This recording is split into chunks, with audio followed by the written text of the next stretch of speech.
Students, अभी तक हम लोगों ने इंटीजर्स, डेसिमल और फ्रैक्शन का बेसिक्स सीख लिया है, जिसमें हम लोगों ने एडिशन, सब्ट्रैक्शन, मल्टीप्लिकेशन उन चैप्टर्स में कैसे किया जाता है उसका जो बेसिक रूल्स होता है वो मैंने आप लोगों को सिखा दिया है। आज हम लोग एक नया चैप्टर स्टार्ट करने जा रहे हैं जिसे कहते हैं अलजेब्रा। इस अलजेब्रा चैप्टर का मैं आप लोगों को बेसिक सिखाऊंगा, थोड़ा सा इसका क्या नियम होता है, क्या रूल्स होता है एडिशन, सब्ट्रैक्शन, मल्टीप्लिकेशन का, अलजेब्रा हम लोग किसे कहते हैं, अलजेब्रा का जो बेसिक रूल्स होते हैं वो सारी चीज़ आज हम लोग स्टार्ट करने जा रहे हैं। तो अलजेब्रा एक्चुअली होता क्या है? अभी तक हम लोगों ने बच्चों मैथ्स में सिर्फ न्यूमेरिकल्स पढ़ा है। न्यूमेरिकल्स मतलब 1 2 3 4 ये जो नंबर्स होते हैं 1 2 3 4, या फिर नेगेटिव नंबर्स भी हम लोगों ने इंटीजर्स में पढ़ लिया था, जहाँ पे -1 2 3 -4 -5 ये सारे नंबर्स आते थे। अभी तक हम लोग मैथ्स में यही जानते थे कि जो मैथ्स का अर्थ होता यही है कि इसमें न्यूमेरिकल वैल्यू, न्यूमेरिक वैल्यूज ही हम लोग इस्तेमाल कर रहे थे। लेकिन अब क्या होगा बच्चों, मैथ्स में कुछ अल्फ़ाबेटिक टर्म्स भी यूज होते हैं। अल्फ़ाबेटिक टर्म्स मतलब आप लोगों ने इंग्लिश में बचपन में ही क्लास नर्सरी में पढ़ा होगा अल्फ़ाबेट्स, जहाँ पे ABCDEFGHIJK ए से लेकर जेड तक आप लोगों ने पढ़ा था, उसका भी इस्तेमाल हम लोग मैथ्स में करते हैं। तो ये जो टर्म्स होते हैं अलजेब्रिक टर्म्स, इनको हम लोग अलजेब्रिक टर्म्स कहते हैं, जो अल्फ़ाबेटिक टर्म्स एक्चुअली होते हैं। जो अल्फ़ाबेट्स आपने पढ़ा था बचपन में, वावल्स और कॉन्सोनेंट मिला के जो अल्फ़ाबेट बनता है, उसको हम लोग मैथ्स में जब इस्तेमाल करते हैं तो उसको ही हम लोग अलजेब्रा बोलते हैं। अब न्यूमेरिकल वैल्यूज़ का अलग रूल होता है, अलजेब्रा का थोड़ा सा अलग रूल होता है। हम लोग जानते हैं जैसे सपोज 10 का वैल्यू हर केस में, हर सवाल में 10 का वैल्यू 10 ही रहता है। न्यूमेरिकल्स जो होते हैं उनका वैल्यू हमेशा हर क्वेश्चन में सेम रहता है, 10 का वैल्यू 10 ही रहता है, 100 का वैल्यू 100 ही होता है, 5 का वैल्यू 5 ही रहता है। नेगेटिव नंबर्स के जो भी वैल्यू होंगे, -10, -5, -15, उनका वैल्यू हर सवाल में -15 का वैल्यू -15 ही होगा। परंतु अलजेब्रा में क्या होता है, अलजेब्रा में हर बार टर्म्स का वैल्यू चेंज होता है हर सवाल के अकॉर्डिंग। मतलब जो सपोज अगर आप मान लीजिए एक अलजेब्रा का टर्म बताता हूँ, ए एक अलजेब्रिक टर्म है, ए का वैल्यू क्वेश्चन नंबर 1 में या क्वेश्चन नंबर 2 में या क्वेश्चन नंबर 3 में, अलग अलग क्वेश्चन में ए का वैल्यू अलग अलग आ सकता है। अलजेब्रिक टर्म्स जो होते हैं उनके वैल्यूज जो होते हैं वो फिक्स्ड नहीं होते हैं, वो वेरिएबल होते हैं, हर सवाल के साथ वो बदलते रहते हैं, ट्विस्ट होते रहते हैं। तो अलजेब्रा में फिक्स्ड क्या है, अलजेब्रा में सिर्फ उसके रूल्स, मेथड्स फिक्स्ड है, उसका वैल्यू कभी फिक्स्ड नहीं होता है, वो सवाल के साथ ही साथ वो चेंज होता रहता है। आइए आपको थोड़ा सा अच्छे से समझाता हूँ कि अलजेब्रा एक्चुअली होता क्या है, क्या उसके मेथड्स है, क्या उसके रूल्स है जो चेंज नहीं होता है, जो आपको जानकर रखना बहुत अनिवार्य है, बहुत ज़रूरी है। अलजेब्रा एक्चुअली हम लोग कहते किसे हैं, अलजेब्रा हम लोग इसे कहते हैं,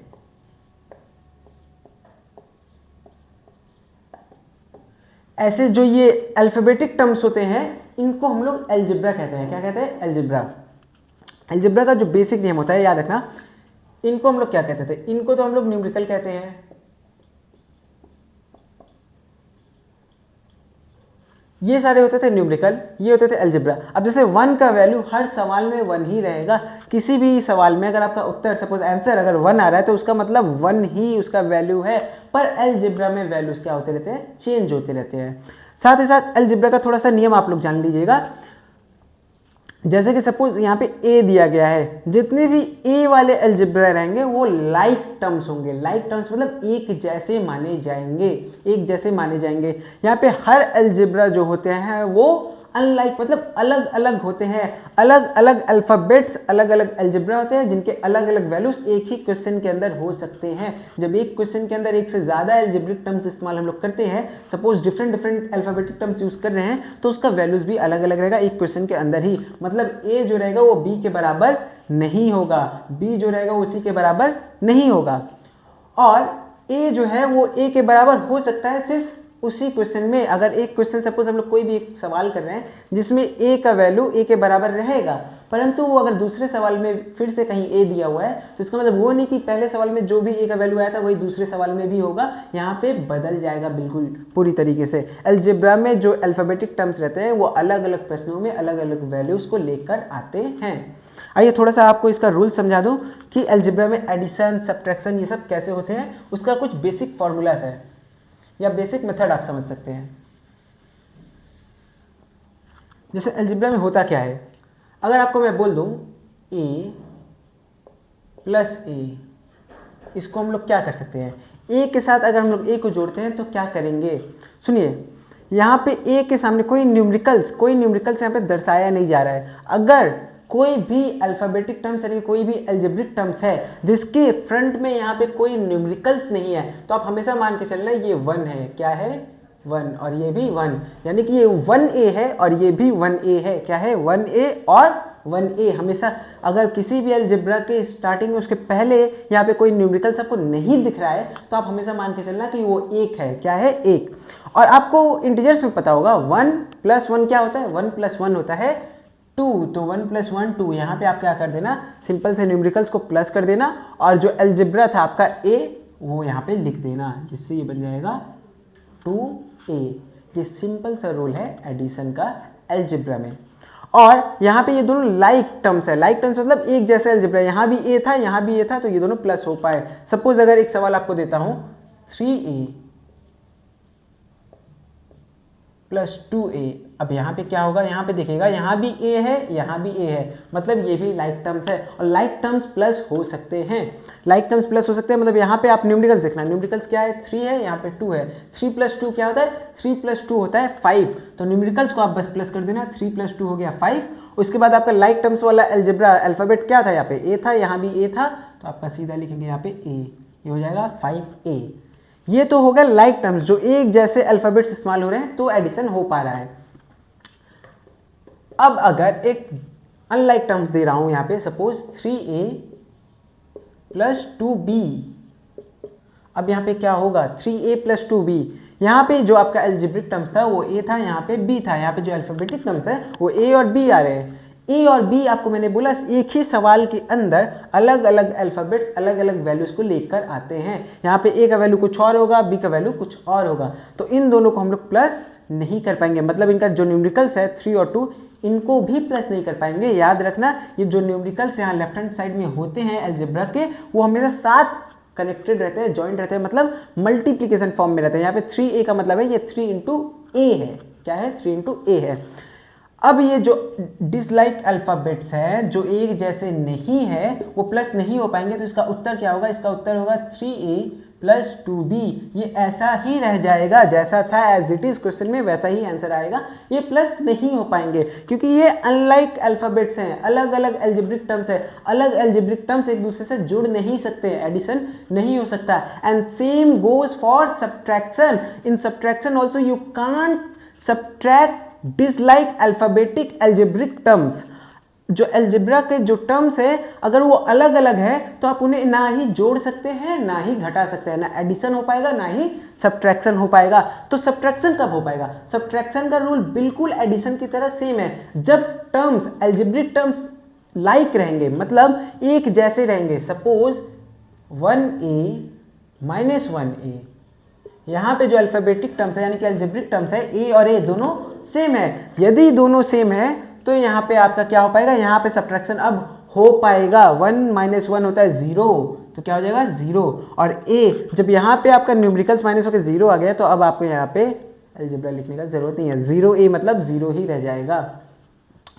फिर ऐसे यहाँ पे एक और प्रश्न दिया गया है 3a - 2a, तो यहाँ पे क्या करना होगा आपको? सिंपल सा है, यहाँ पे आपका अलजेब्रिक टर्म a है, यहाँ भी a है, दोनों अल्फ़ाबेटिक टर्म्स a और a यहाँ पे इस्तेमाल किया गया है। तो 3 - 2 न्यूमेरिकल्स को माइनस करिए, 3 - 2 होगा आपका 1, और a और a सेम था, लाइक था, तभी हम लोग यहाँ पे सब्ट्रैक्ट कर पाए। तो यहाँ पे आपका आंसर जो आएगा वो हो जाएगा 1a। क्या हो जाएगा? 1a। अब अगर यहाँ पे डिसलाइक अलजेब्रिक टर्म्स आ रहे हैं, सपोज 3a - 2b, अब इसको क्या किया जाए? 3a - 2b, यहाँ पे न्यूमेरिकल्स आपको दिख रहा है लेकिन जो आपका अल्फ़ाबेट है जिस पे गौर करना है वो है a और b, यानी कि जो अल्फ़ाबेटिक टर्म्स है वो अलग अलग, बिल्कुल पूरी तरीके से अलग है। ये लाइक नहीं डिसलाइक टर्म्स हैं। तो डिसलाइक टर्म्स में क्या होगा? ये दोनों सब्ट्रैक्ट नहीं हो पाएंगे। तो एज इट इज जैसे हमने एडिशन में किया था, जैसा आपका प्रश्न था वैसा ही आपने उत्तर में दर्शा दिया, वैसा ही शो कर दिया। उसी प्रकार यहाँ पे भी आपका जो आपका क्वेश्चन रहेगा सेम वही आपका आंसर में आ जाएगा, 3a - 2b। जो अलग अल्फ़ाबेट्स होते हैं, अलग अलजेब्रिक टर्म्स होते हैं, वो ना जुड़ सकते हैं ना वो एक दूसरे में घटाए जा सकते हैं, ना एडिशन पॉसिबल है ना ही सब्ट्रैक्शन। तो आई होप आप लोगों को समझ में आ गया होगा कि यहाँ पे मैं क्या समझाना चाहता था। अगर समझ में आ गया होगा तो अच्छी बात है। ना समझ में आए तो आप लोग कमेंट सेक्शन खुला हुआ है, वहाँ पे आप मुझसे अपने पूरे डाउट्स पूछ सकते हैं। मैं आपको नेक्स्ट क्लासेस में सारे डाउट्स क्लियर करूँगा, ठीक है। अगर यहाँ तक समझ में आ गया तो हम लोग आगे बढ़ते हैं। मल्टीप्लिकेशन और डिवीजन का क्या रूल है अलजेब्रा में, वो अब मैं आप लोगों को समझाने जा रहा हूँ। आइए अब हम लोग मल्टीप्लिकेशन करने जा रहे हैं अलजेब्रा में। मल्टीप्लिकेशन किस प्रकार होता है? मल्टीप्लिकेशन यहाँ पे क्या है, यहाँ पे लाइक और डिसलाइक से कोई फर्क नहीं पड़ता है। जिस प्रकार से एडिशन और सब्ट्रैक्शन में हम लोग को देखना पड़ता था, जो अल्फाबेटिक टर्म्स है वो लाइक है या डिसलाइक, उसके बाद ही हम लोग वहाँ पे सॉल्यूशन करते थे।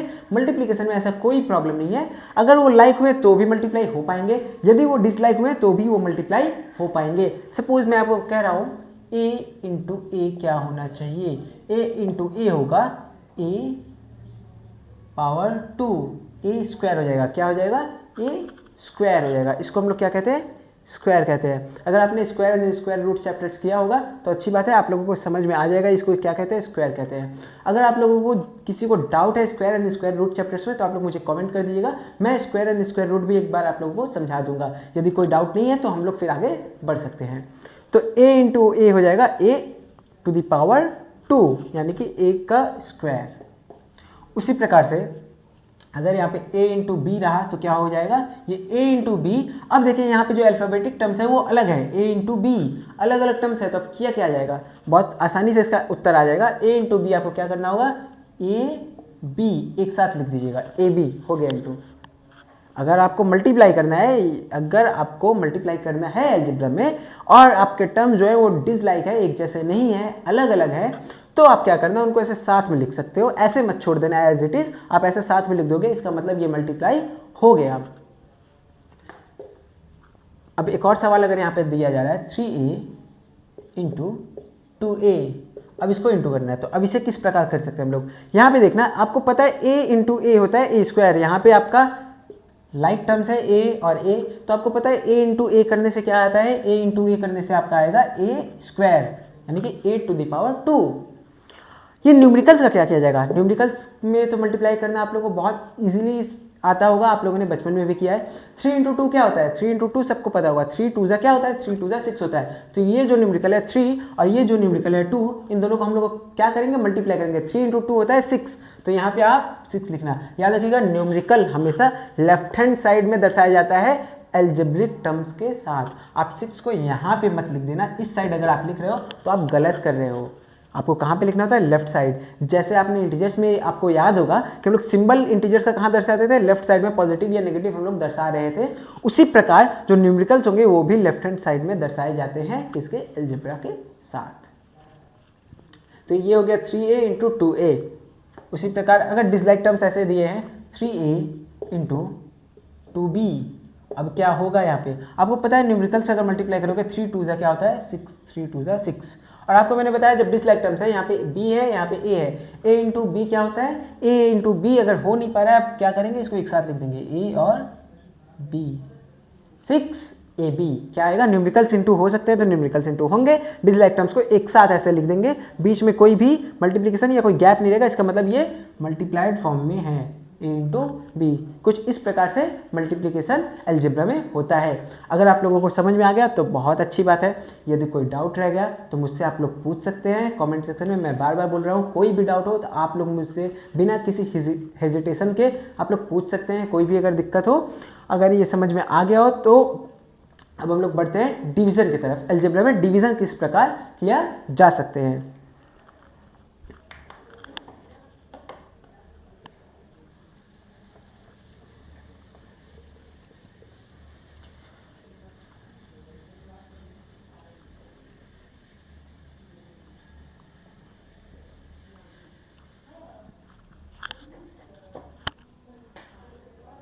आइए अब हम लोग यहाँ पर डिवीज़न करते हैं।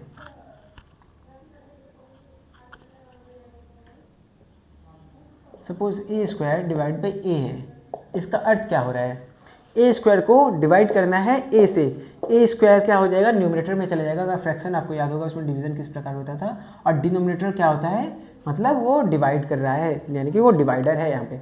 अच्छा, आपको स्क्वायर एंड स्क्वायर रूट में इसका मतलब पता होगा, किसी का पावर 2 रहता है तो उसका अर्थ ये हो जाता है, वो हो जाता है 2 बार खुद से ही इंटू, मतलब a इंटू ए हो जाएगा। आपको याद होगा अगर आप लोगों ने square and square root chapter किया होगा, 3 पावर 2 है तो उसका मतलब ये होता था 3 पावर 2 अगर कभी दिया है 3 पावर 2 तो इसका अर्थ ये होता था 3 इंटू 3। उसी प्रकार से यहाँ पे अलजेब्रा में भी होगा, अगर a पावर 2 है तो उसका अर्थ ये हो रहा है a इंटू ए। और फ्रैक्शन अगर आप लोग को याद होगा तो न्यूमरेटर और डिनोमिनेटर ऊपर और नीचे क्या होते हैं, सेम फैक्टर से काटे जा सकते हैं, मतलब सिंप्लीफाई किया जा सकता है। ये a और ये a कट जाएगा, आंसर एट द एंड आपका बचेगा a। क्या बचेगा, a। उसी प्रकार से अगर डिसलाइक टर्म्स हम लोग कर रहे हैं a डिवाइड बाई बी, तो ये क्या हो जाएगा, फ्रैक्शनल फॉर्म में आ जाएगा a बाई बी। अब क्या a और b काटे जा सकते हैं, यहाँ पे a और b सेम फैक्टर्स नहीं है, ना a ना b दोनों सेम नहीं है, तो इस प्रकार से हम लोग छोड़ देंगे, आगे कोई सिंपलेस्ट फॉर्म इसका होगा नहीं। सपोज कभी ऐसे दिया हुआ है 4a divide by 2a, same algebraic terms और साथ में न्यूमेरिकल्स भी है, तब डिवाइड करना है तो क्या करना होगा, हम लोग को इस प्रकार से 4a by 2a fractional form में लाना होगा। अब देखना, आप न्यूमेरिकल को न्यूमेरिकल के साथ काटोगे, न्यूमेरिकल को अलजेब्रा के साथ नहीं काटोगे, न्यूमेरिकल को न्यूमेरिकल के साथ ही काटोगे, मतलब न्यूमेरिकल और न्यूमेरिकल में आप कॉमन फैक्टर देखना और उन्हें सिंप्लीफाई करना। उसी प्रकार से अलजेब्रा और अलजेब्रा को देखना, अलजेब्रा और अलजेब्रा में आप सेम टर्म्स को मतलब सेम फैक्टर्स को काटना है। यहाँ पे a और a कट जाएगा और ये 2 से कटेगा 1 बार में, ये 2 से कटेगा 2 बार में, तो एट द एंड नीचे 1 बचा, यहाँ 2 बचा, तो आंसर क्या आ रहा है आपका 2/1। और फ्रैक्शन में आप लोग को याद होगा डिनोमिनेटर में 1 होता है तो उसको दर्शाना अनिवार्य कंपलसरी जरूरी नहीं है, आप लोग डायरेक्टली आंसर में 2 लिख देना। कुछ इस प्रकार से आप लोगों का डिवीजन हो सकता है अलजेब्रा में। एक और अगर आप लोग को एक्सप्लेनेशन यहाँ पे दूँ इजी सा, सपोज यहाँ पे आपका दिया है 4a डिवाइड बाई 2b। अब यहाँ पे ये डिसलाइक एल्जेब्रिक टर्म्स है, यहाँ पे न्यूमेरिकल्स तो आपको दिख रहे हैं, लेकिन जो एल्जेब्रा देखो यहाँ पे a है यहाँ पे b है, ये जो है डिसलाइक है, एक जैसे नहीं है, अलग है। अगर अलग है तो यहाँ पे क्या करना होगा, आपको कुछ नहीं, इसको न्यूमरेटर बाई डिनोमिनेटर के फॉर्म में लाना। मैंने कहा था फ्रैक्शन में रूल क्या है, न्यूमरेटर और डिनोमिनेटर सिंपलेस्ट फॉर्म में आते हैं, काटे जा सकते हैं, लेकिन कॉमन फैक्टर के द्वारा काटे जा सकते हैं। यहाँ a और b जो है ये कॉमन नहीं है, ये तो डिसलाइक है, अलग एल्जेब्रिक टर्म्स है, अलग अल्फाबेट्स है। तो कॉमन यहाँ पे है क्या, यहाँ पे आपको न्यूमेरिकल दिख रहा है 4, यहाँ पे न्यूमेरिकल दिख रहा है 2। ये जो न्यूमेरिकल्स है इसमें कुछ फैक्टर कॉमन है, 2 1 जा 2 2 जा 4, तो यहाँ क्या बच रहा है 2 और a बच रहा है, तो आपका आंसर आएगा 2a by b, 2a by b। कुछ इस प्रकार से हम लोग अलजेब्रा में डिवीजन भी कर सकते हैं। आज के लिए इतना ही। अगर आप लोगों को समझ में आ गया होगा तो बहुत अच्छी बात है, यदि आप लोगों को ना समझ में आया हो तो आप लोग मुझसे कमेंट में पूछ लेना। मैं बार बार आप लोगों को बोल रहा हूँ, इसमें कोई प्रॉब्लम नहीं है, मैं दोबारा तिबारा फिर से समझा दूंगा। मैं यहाँ पे इन चैप्टर्स को इसीलिए करवा रहा हूँ ताकि आप लोग के मन में जो डाउट रह गया है उन चीज़ों को अच्छे तरीके से क्लियर हो जाए। और एक बात और आज मैं आप लोगों को क्लियर कर देता हूँ, अगर कोई क्लास 5-6 के बच्चे देख रहे हैं तो मे भी शायद आप लोगों को ये ना समझ में आए, मैं ये सारे जो चैप्टर्स करवा रहा हूँ, ये जो हमारा बेसिक जर्नी चल रहा है, ये एक्चुअली चल रहा है क्लास 8, 9, 10 के लिए, उन बच्चों के लिए जिन्होंने क्लास 4, 5, 6, 7 में अच्छे से पढ़ाई नहीं किया था, या फिर उन लोगों ने अपना सिलेबस को छोड़ दिया और मैथ्स को सही तरीके से समझा नहीं, और जिससे आज उन लोगों को बहुत ज़्यादा प्रॉब्लम हो रहा है। तो उन प्रॉब्लम्स को सॉल्व करने के लिए मैं इन सब चीज़ों को करवा रहा हूँ। और आज तो आईसीएसई का पहला एग्ज़ाम था, लैंग्वेज का एग्ज़ाम। जिन बच्चों ने आईसीएसई का आज फर्स्ट एग्ज़ाम दिया, आई होप आप लोगों का एग्ज़ाम अच्छा गया होगा। और अगर यदि अच्छा ना गया हो तो कोई चिंता वाली बात नहीं है बच्चों, अगला एग्ज़ाम जो आ रहा है उस पर आप लोग फोकस करिए, अगला एग्ज़ाम अच्छे तरीके से दीजिएगा। एक एग्ज़ाम अगर सपोज ख़राब हो रहा है तो इसका मतलब ये नहीं कि आप उस पर आप बैठ के पछताते रहो और दूसरा एग्ज़ाम भी ख़राब कर दो, नहीं, आगे और एग्ज़ाम से आगे एग्ज़ाम पे फोकस करिए। और जिन बच्चों का एग्ज़ाम अगर अच्छा गया तो बहुत अच्छी बात है, मैं यही प्रे करता हूँ कि आप लोगों का रिजल्ट बहुत अच्छा है ताकि आप लोग भी खुश रहें और मुझे भी अच्छा लगे। आज के लिए इतना ही, मिलते हैं नेक्स्ट क्लास में, बाय।